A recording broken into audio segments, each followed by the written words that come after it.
ముఖ్యమంత్రి గారిని కలిసినప్పుడు ఈ విషయం మీద ఆయనతో కూలంకషంగా మాట్లాడతా ఈలోపు మన ఊర్లో మనం ఏం చేసాము అనే దాని మీద కూడా ప్రాక్టికల్గా చేసి చూపెట్టి దొరికినట్టు వేసేట గొప్ప ఏ రికమెండేషన్ లేదు. ఎవరు చెప్పినా తెలుగుదేశం వాడు కావచ్చు, వైసీపీ వాడు కావచ్చు, బీజేపీ వాడు కావచ్చు, మొహాటం లేదు. పార్టీలకు అతీతంగా ఎవడ తాగితే ఎవడ ఎంకరేజ్ చేస్తే అని వేసేట జైల్లో వేసేటువంటి. సో అది ఆ విషయంలో కూడా ఈ మీడియా వాళ్ళకి కూడా ఈజీగా లొకేషన్ తెలుస్తాయి కాబట్టి ఈ గైడెన్స్ కూడా నాకు కావాలి. ఇమీడియట్గా పోలీస్ స్టేషన్లో అప్పటికి పోలీసులు వస్తే సరే, లేదంటే నేను ఒక ప్రైవేట్ టీముని రెడీ చేసి ఆ టీముల్ని పంపించేస్తా. మీ కోఆపరేషన్ చాలా అవసరం. ఇక నెక్స్ట్ జోగి రమేష్ 4 రోజులుగా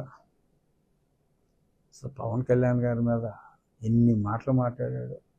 రే పవన్ కళ్యాణ్ అలా సరే, నన్ను అయితే అసెంబ్లీలోనే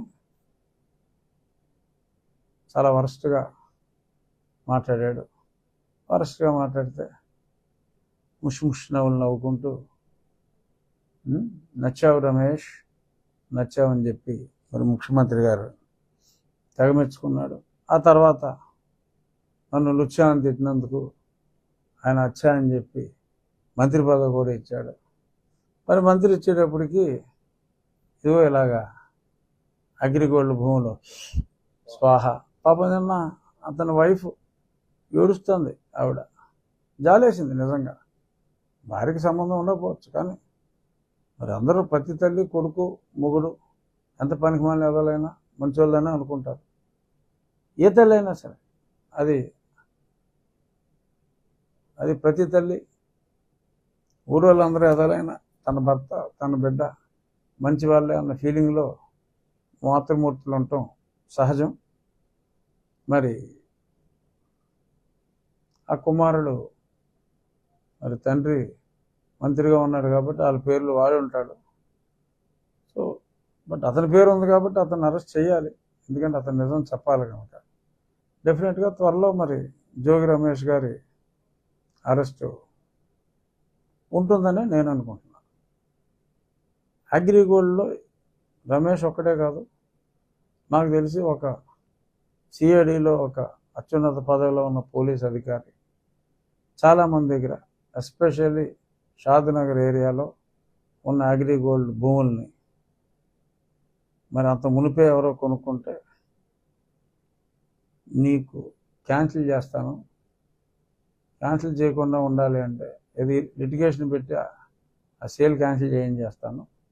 మరి సేల్ క్యాన్సిల్ చేయకుండా ఉండాలి అంటే అప్పుడు షాద్నగర్లో బాగా పెరిగిపోయినాయి రేట్లు, 6-7 రెట్లు పెరిగిపోయినాయి. సో మరి నాకేంటి అనే కాన్సెప్ట్లో అత్యున్నత స్థాయిలో పనిచేసిన ఓ పోలీస్ అధికారి, సీనియర్ ఐపీఎస్ చాలా డబ్బులు కొట్టేసాడని చెప్పి కూడా నాకు సాక్ష్యాలు ఉన్నాయి. సో మరి అవన్నీ కూడా బయటికి రావాల్సిన అవసరం ఉంది. అగ్రిగోల్డ్ భూములు అనంతం. ఒక జోగి రమేషే కాదు, ఇంకా ఎందరో మరి డబ్బు పిచ్చి పెట్టిన రోగులు చాలామంది ఉన్నారు. జోగి దొరికాడు, ఇంకా చాలామంది దొరకాలి. మరి డెఫినెట్గా ఎవరెవరైతే అగ్రిగోల్డ్ భూముల్ని మరి సొంతానికి కాజేశారో అదొక పెద్ద లిస్టే ఉంటుంది అధికారులతో సహా. మరి అవన్నీ కూడా 1 by 1 ఈ ప్రభుత్వం పట్టుకుంటుందనే మరి నేను ఆశిస్తున్నా. చూద్దాం. 150 ఇప్పుడు రోజా మీద వచ్చిందండి. ఈరోజు ఆర్కే కృష్ణదాస్ మీద కూడా మాజీ ప్లేయర్ ఫిర్యాదు చేశారు సార్, కబడ్డీ మాజీ ప్లేయర్ ఫిర్యాదు చేశారు.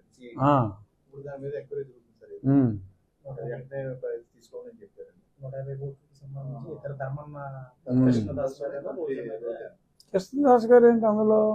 అంటే ముందు చేసినట్టు ఈవిడ క్రీడా మంత్రి రోజా గారు. ఇప్పుడు వీళ్ళిద్దరికి సిఐడి నోటీసులు వచ్చాయి సార్, మీరు ఎంక్వైరీకి రావాలి, ఎక్కడ ఉన్నారు ఒక్కొక్కరుగా వైసీపీ రైతులందరూ బయటకు వస్తున్నారు. సో మరి ఇది డెఫినెట్గా ఆడదాం ఆంధ్ర బ్యాట్ ముట్టుకుంటేనే ఇరిగిపోయినాయి, అసలు బాల్ కొట్టలేకుండానే ఇరిగిపోయినాయి. ప్లేయర్స్ ఇప్పుడు ఫిర్యాదు చేస్తారు ఆ, ఆ. అది అప్పటి నుంచి నేను రచ్చబండలో చాలాసార్లు చెప్పా, ఆడదాం ఆంధ్ర అంతా పెద్ద ఫోర్సు, అసలు రాష్ట్ర జనాభా అంతా ఆడేసినట్టు చూపెట్టారు. అసలు కనీసం ఇప్పుడు మనం చూస్తున్నాం ఇక్కడ మన స్కూల్లో ఎక్కడ సరైన ఆట స్థలమే లేదు. మరి ఎక్కడ ఆడించారు వీళ్ళు? మనకున్న 25 జడ్పీ స్కూల్లో ఎక్కడ ఆట స్థలమే లేదు సరిగ్గా అని మనం చేస్తున్నాం ఇప్పుడు. సో డెఫినెట్గా అక్కడ ఫ్రాడ్ జరిగిన మాట వాస్తవం. కాకపోతే దాన్ని ఖర్చు పెట్టిందే 100 కోట్లు ఎంతో కదా, బట్ అంత ఫ్రాడ్ ఉండకపోవచ్చేమో, కానీ డెఫినెట్గా ఫ్రాడ్ అయితే చాలా జరిగింది. ఈ ఆడదాం ఆంధ్రాలో ఆంధ్రుల్ని ఆడుకున్నారు తప్ప నిజంగా అయితే అక్కడ ఆటలేమీ జరగలేదు. డెఫినెట్గా ఎంక్వైరీ అయితే జరగాలి కంపల్సరీగా, దాన్ని మనస్ఫూర్తిగా ఆహ్వానిస్తున్నా. మ్యాగ్నిట్యూడ్ అంతా ఉండకపోవచ్చు, ఎందుకంటే నాకు తెలిసి బడ్జెట్ 100 కోట్లు అనుకుంటా. అవును, అప్పుడు నేను పేపర్లో చదివినప్పుడు ఢిల్లీలో ఉండేవాడిని కదా, ఆడదాం ఆంధ్ర మొత్తం బడ్జెట్ అంత 100-150 కోట్ల లోపే అనుకుంటా. అదేనమ్మా, ఏమో నాకు తెలియదు, ఎక్కువ అమౌంట్ అయి ఉంటుంది. నేను ఎక్కడో ఏదో పేపర్లో లేకపోతే అప్పుడే 100 కోట్ల అవినీతి జరిగిందని రాశారు, అది నాకు తెలియదు. కానీ ఏదైనా డెఫినెట్గా ఆడదాం ఆంధ్ర అయితే అది గోల్మాల్ అన్నది స్పష్టం. ఎవరి పాత్ర ఏంటి అన్నది డెఫినెట్గా అది వచ్చేస్తుంది. ఇక మన ఊరు వరకు వస్తే మన ఉండి మన డెవలప్మెంట్ వరకు మరి నిన్న మీరు చూశారు, 25 రోజుల్లో మనం ఆ ఉండి అబ్బాయిరాజు గారి పార్క్ని, శిథిలం అయిపోయిన పార్క్ని పిచ్చి మొక్కలతో అదొక గంజాయి అడ్డా అయిపోయింది. ఇంకా రకరకాల అసాంఘిక కార్యక్రమాలకి దాన్ని ఆ లోకల్ నాయకులు మన కరిమరకి నాగరాజు ఇంకా మిగిలిన వాళ్ళందరూ కలిసి చాలా అత్యద్భుతంగా చేశారు. నిన్న కలెక్టర్ గారు కూడా చూసి చాలా మెచ్చుకున్నారు.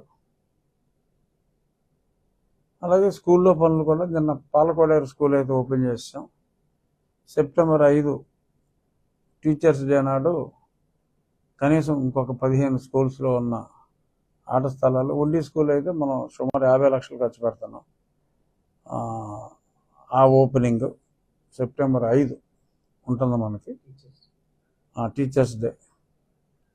పెద్దలు మాజీ రాష్ట్రపతి సర్వేపల్లి రాధాకృష్ణన్ గారి జన్మదినం సందర్భంగా ఆ టీచర్స్ డే అని ఏదైతే పెట్టుకున్నామో ఆ రోజు ఆ కార్యక్రమం కూడా ముందు నుంచి అనుకున్నదే. వర్షాల వల్ల ఒక వారం 10 రోజులు ఆలస్యమైనప్పటికీ సెప్టెంబర్ 5కి టోటల్గా మనం అనుకున్న స్కూల్స్లో 2 స్కూల్స్లో కొంచెం ఇబ్బంది వచ్చింది. మిగిలిన అన్ని చోట్ల సెప్టెంబర్ 5కి అయిపోతుంది. ఆ 2 స్కూల్స్ మటుకు, ఆ 26 స్కూల్లో ఒక 2 స్కూళ్ళు మటుకు ఒక నెల ఆలస్యంగా అక్కడ లోకల్ పాలిటిక్స్ వలన పనులు మొదలు పెట్టలేకపోయాం. ఆ 2 స్కూల్స్ తర్వాత అవుతుంది. ఇక వాటర్ స్కీము ఈ వర్షాల వలన ఒక చోట రిపేర్ వచ్చింది, అది ఇబ్బంది అయింది. ఏదైనా ఆగస్టు నెలాఖరు ఒకవేళ ఆలస్యం అయితే, బాగా లేట్ అయితే సెప్టెంబర్ 10వ తారీఖు లోపు ఆకివీడు వరకు, ముందు చినకాపురం అప్ టు ఆకివీడు ఇచ్చేస్తాం. ఆల్రెడీ పక్కన ఉన్న నియోజకవర్గంలో 3 ఊర్లు కవర్ అవుతున్నాయి, ఆ 3 ఊర్లకి అయితే ఇచ్చేస్తున్నాం. అదే పరిమళ లైన్ ఈజ్ ఆన్, 3 ఊర్లకి అయితే ఇవ్వగలిగాం. ఈ మిగిలిన హ్యాబిటేషన్ కూడా అయిపోతుంది. ఇవాళ